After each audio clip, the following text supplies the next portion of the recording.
और आइए अब हम आपको दिखाते हैं कि क्यों बाहुबलियों के चुनाव में आखिर नीतीश की साख दांव पर है। कैसे मोकामा से नीतीश कुनवा की सोशल इंजीनियरिंग गड़बड़ा रही है। आइए आपको दिखाते हैं मोकामा में जातीय समीकरण का बड़ा खेल। दुलारचंद यादव की हत्या के बाद लगभग 36 घंटे तक मोकामा से लेकर बाढ़ तक के इलाके में बवाल होता रहा। ये बवाल शांत नहीं होता अगर अनंत सिंह की गिरफ्तारी नहीं की जाती। दुलारचंद यादव की हत्या के मामले में अनंत सिंह की गिरफ्तारी के बाद प्रशासन ने मोकामा में चुनावी हिंसा को काबू करने का प्रयास किया है। राज्य में डीजीपी खुद कह रहे हैं कि इस मामले में दूसरे पक्ष के आरोपियों की भी गिरफ्तारी होगी।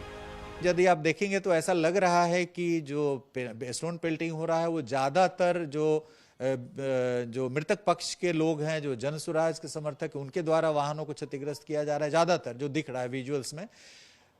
तो इस स्थिति में जो दूसरे पक्ष के लोग हैं वो वाहन लेकर के भागने की वहां से सेफ तरीके से कोशिश कर रहे हैं। तो उस स्थिति में इंटेंशनली भी मृतक के ऊपर गाड़ी चढ़ाया जा सकता है, एक्सीडेंटली भी हो सकता है। तो ये सब अनुसंधान का विषय है, ये इस पर अनुसंधान जारी रहेगा। लेकिन प्रथम दृष्टया जो साक्ष्य आए हैं उसके आधार पर इनकी गिरफ्तारी की गई। दुलारचंद यादव की हत्या के बाद मोकामा में जो तूफान आया, भले ही उसको नियंत्रित करने के लिए प्रशासन ने कदम उठाए हों, लेकिन चुनावी हिंसा के बाद मोकामा का जो जातीय समीकरण है वो नई तस्वीर गढ़ सकता है। जातीय समीकरण के लिहाज से देखें तो मोकामा को भूमिहार बहुल सीट माना जाता है और यही वजह है कि आजादी के बाद से लेकर अब तक हर विधानसभा चुनाव में यहाँ से जीत का सेहरा भूमिहार जाति से आने वाले किसी न किसी माथे पर ही बंधा है।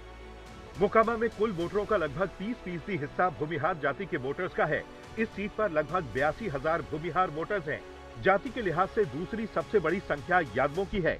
मोकामा में 20% यादव यानी लगभग 61,000 यादव वोटर्स हैं। अन्य सवर्ण जातियों में राजपूत और ब्राह्मण वोटर्स की संख्या को मिला दे तो उनकी तादाद लगभग 28,000 है। मोकामा में तीसरी बड़ी आबादी कुर्मी और उसकी ही उपजाति कहे जाने वाले धानुक जाति के वोटर्स की है। कुर्मी और धानुक वोटर्स की तादाद यहाँ लगभग 47,000 है। माना जाता है कि धानुक जाति के वोटर्स मोकामा में निर्णायक भूमिका अदा करते हैं। इसके अलावा दलित, महादलित वोटर्स लगभग 25 से 28,000 और मुस्लिम वोटर्स की संख्या लगभग 11,000 है। पिछले 20 साल से मोकामा विधानसभा सीट पर बाहुबली अनंत सिंह का कब्जा रहा है। 2 दशक के दौरान अनंत सिंह जेडीयू के टिकट पर चुनाव जीते और निर्दलीय भी। उनकी पत्नी नीलम देवी ने पिछले उपचुनाव में आरजेडी के टिकट से जीत हासिल की थी। अनंत सिंह एक बार फिर से जेडीयू के टिकट पर चुनाव लड़ रहे हैं।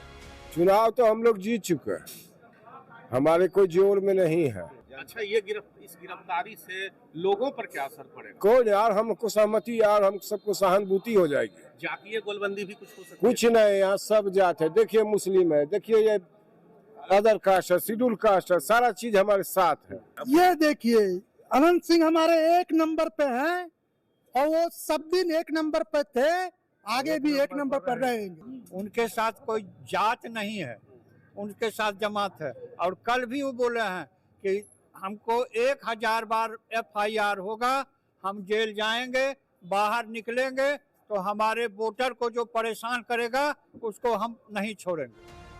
मोकामा में इस बार अनंत सिंह और सूरजभान सिंह की पत्नी के बीच टक्कर है। ये दोनों भूमिहार जाति से आते हैं। 2 भूमिहार जाति के उम्मीदवारों की टक्कर के बीच तीसरे उम्मीदवार पीयूष प्रियदर्शी की एंट्री ने जाति समीकरण को ट्विस्ट दे दिया है। धानुक जाति से आने वाले पीयूष को जन स्वराज पार्टी ने टिकट दिया है। बिहार का चुनावी इतिहास बताता है कि यादव और धानुक जाति के वोटर कभी जातीय गोलबंदी के साथ एकजुट होकर मतदान नहीं करते। यादवों का समर्थन जिस तरफ होता है, धानुक जाति के वोटर्स उसके खिलाफ ही वोटिंग करते रहे हैं। यही वजह है कि बिहार में नीतीश कुमार गैर यादव पिछड़ा और अति पिछड़ा गोलबंदी के सहारे 2 दशक से शासन में हैं। नीतीश की सोशल इंजीनियरिंग में धानुक जाति के मतदाताओं की भूमिका बेहद खास रही है। जिन धानुक वोटर्स को साधने में तेजस्वी भले ही फेल रहे थे, लेकिन इस बार प्रशांत किशोर ने शायद उनका काम आसान कर दिया।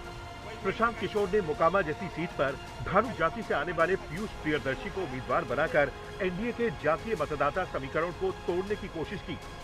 हालांकि दुलारचंद यादव की हत्या के बाद अगर धानुक वोटर्स वाकई अनंत सिंह का साथ छोड़ते हैं तो इसका फायदा प्रशांत किशोर के उम्मीदवार से ज्यादा आरजेडी के उम्मीदवार को मिल सकता है। इसीलिए अनंत सिंह की गिरफ्तारी के बाद ललन सिंह मोकामा में उतरे हैं। अब मुकाबला भले ही मोकामा का हो, लेकिन लिटमस टेस्ट नीतीश कुमार की सोशल इंजीनियरिंग का भी है, जिसमें तेजस्वी सेंधमारी का प्रयास कर रहे हैं।